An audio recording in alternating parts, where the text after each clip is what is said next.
Lwaki yasomye ebbaluwa agisoma ngani? Wakugamba gwa mutoyi gwa mutoyi kale kanyambe mwana mwenna abatategeera apo eno.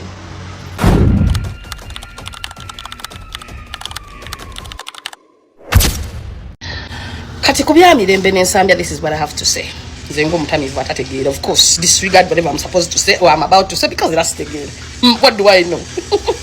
Nyabunyubya wake. Ati mwade mungaba atabulidde bana kati zo mutamivu atategeera mbulidde. Anyway, this is my opinion. Relationship yaba byone abantu bajje kakajanja n'akamansankali. Simwe musingo okwaga relationship yabo okubasinga. Kitegeere, mukitegedde. Ate kirani abagamba nti buli muntu ali close ne Mirembe buli muntu mukwano gwe aliwo kumuwa advice ku bufumbo bwe. Mwina akajanja mbwamwe. Tugambe ti mwe musinga bo okwagala okubeera bo n'okusinga bo abekwana nabamazeyo ne banga nabekoledde ebyo byonna. Mwina akajanja mizina zina mwe mubukira ekakwata kola ibatakwatako. They know better. I've seen people about even after 1 year never babera bonna. I've seen people that have had, misunderstandings and yet back okay, like deep down mumitima jabwe nga bakimanyi nti beyagala ne be one time never babera bonna.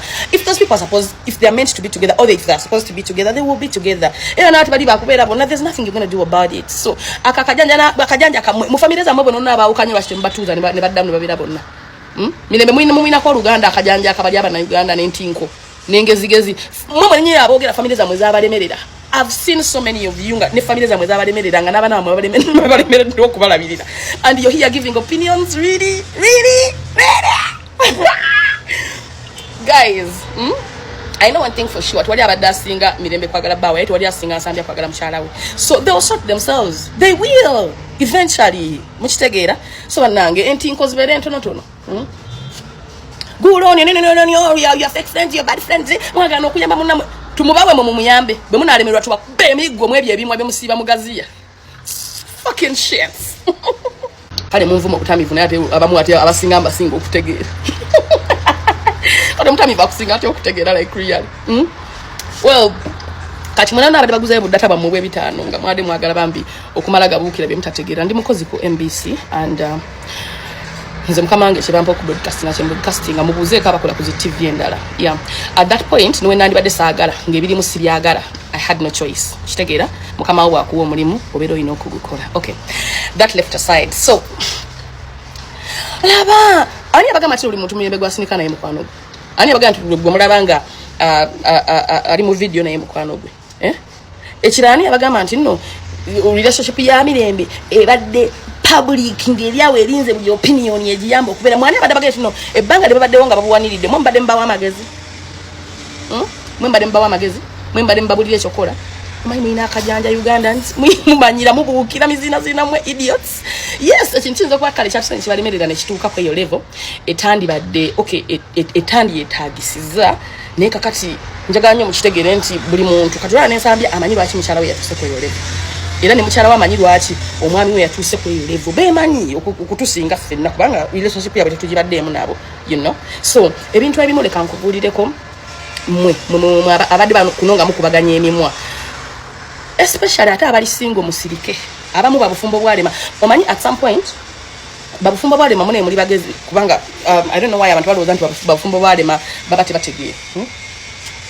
Bali bategera because they've been there, they've seen days. But again abantu ate nga namwe obwamwe buyuga nandi badde nteesa nti please shut up. Kitegedde mbalabenye bambi nga mubukira mami happy home Uganda omwana oyo talina buzibu bwona bwe yakola.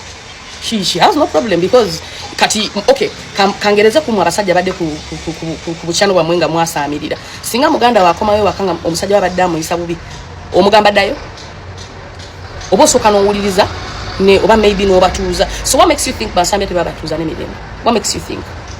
What makes you think bote babatuza? What makes you think they didn't try? What makes you think bayawukanye? What makes you think nti kati obufumbo bwaweddewo? Kale nze nabisomye but I mean ndi mukugamba nti oli ayinza okubanga the other party yakoseza busungu. You understand? Basobola okubeera nga buli sawa zino nga busungu bwe buli we banase otinga mugenda kwogera kimu. Idiots. Nyo ekiwale ekyasomye balonga nganga kitamivu abalemeddwa obufumbo yonna mu kika kyamwe badde banywa mwenge. Kane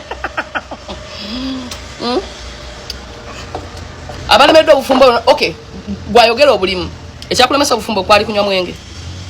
bana mwe musesema bane bana is somehow I rarely come out into your bamboo to attack. I really do not attack people, but for once I want you guys to use your brains. Ndio anokubategeza nti nze ndi mukyala mufumbo ate muna mwena bagala okumbulira kumwenge njaga nnyo muberenga mukimanyi nti nina family, nina kitange, nina omwami wange, nina baganda bange. I have so many people abaso okumbulira nti omwenge kuve kugoza kite bambulira. Use your brains. Omusajja gwe nebaka naye mu buliri buli lunaku oza kitangamba nti biveeko. Do not, please don't tell the world that oli mutamivu oza kitangamba. Use your brains. Use your fucking brains. Mulowooze muko for once. Omanyi mubuukira bubuukizi because mwina bubu data. Mwina bu platform. Mukose mu kubwongo obutonotono. You understand?